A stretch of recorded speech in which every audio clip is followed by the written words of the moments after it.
ya Nakuru. Na kufikia hapo mtazamaji, na kurejesha kwenye kamati ya bunge kuhusu usalama, ambapo waziri wa usalama Kipchumba Murkomen anaendelea kuhojiwa na wanakamati wa kamati hiyo kuhusiana na swala la hali ya usalama nchini. Tuvuke mbashara tufuatilie.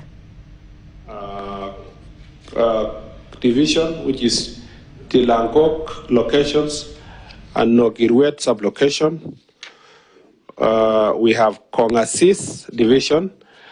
We have, these are the locations: Tilangok, Kamongil, Koimiret, Kabisoke, Kapole Seroi, Kabolwa. And then locations are Nogirwet, Kamasiro, Kamotio, Sokoror Bay, Kipkuror, Mukenyi, Kapsayalel, Kablele, Kimatisio, Kimananga, Kosia, Chebelion, Ak, Labotiet. At the moment, the ministry has not received a budgetary allocation to facilitate operation of all gazetted administrative units across the country. Mr. Chair, report on the delay in operationalization of gazetted units and timelines for activation. The current financial year 2024-2025 budget for the ministry is unable to accommodate operationalization of the gazetted administrative units. However, once National Treasury allocates funds for the operationalization of these units, the ministry will prioritize and implement the operationalization of administrative units, including those of Chepalungu sub-county. Critical measures taken to align administrative boundaries in the area affected to ensure consistency with political boundaries, particularly in Nyangores ward, to avoid residents being disadvantaged during recruitment.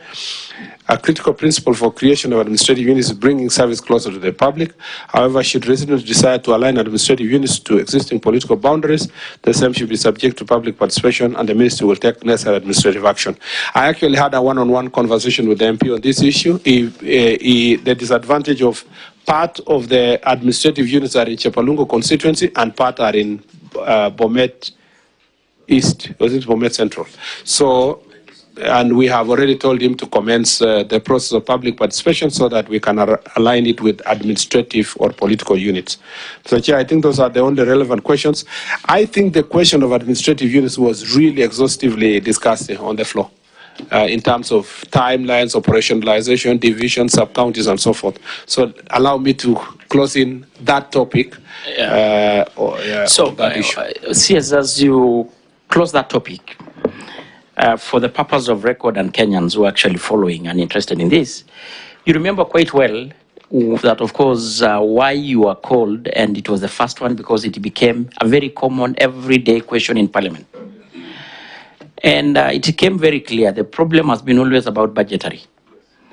And was the committee who actually oversight the ministry, the rough budget to operationalize all gazetted units stand at around 2.4 billion.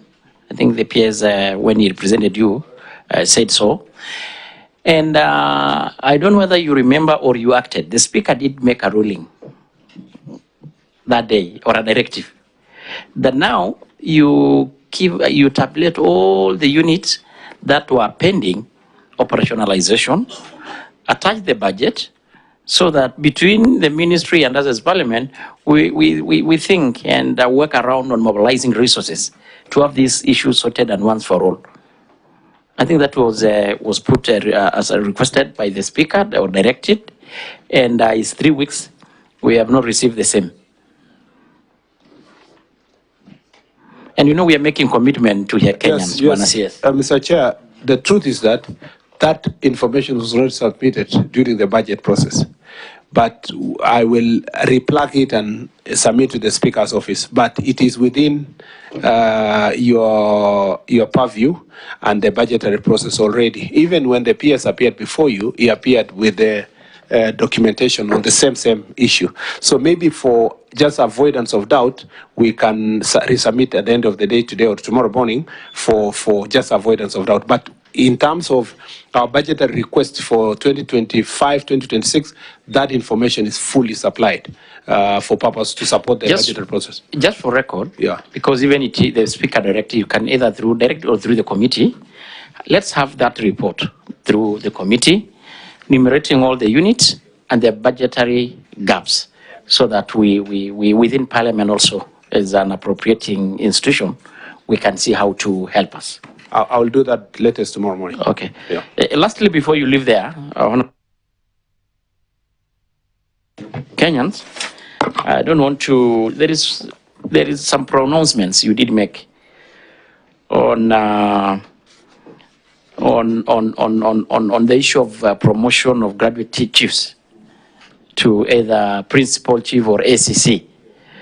Do you have a policy to support that? And if yes or no, what were you insinuating really, and what is the plan toward the same? And secondly, so that you can able to just respond to that, Kenyans are even writing. They're following. I think on the issue of administrative units, when the peers appeared on your behalf before this committee, so that we discussed this question, we listed several units that at least there's some level of plan to include the 24 sub-counties, the 100-something divisions. It is now a month. Where have we reached in the operationalization, the posting of such officers to this unit, so that Kenyans can be able to get the services?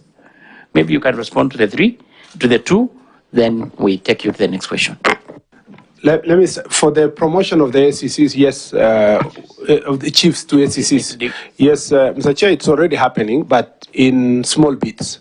But what we have agreed is that when we advertise the next lot of ACCs, we will ring fence a certain number for the chiefs. Say if you do 100 ACCs, we agree after consultation that we'll do 30 be given to chiefs who meet the qualification, so that they can feel, Mr. Chair, that they will be encouraged. It will encourage them for as long as they meet the minimum qualifications. The same way all other adverts in other ministries require these positions are reserved for those who are applying internally, and then the rest is externally. So it doesn't need new policy. It is within the framework of public service.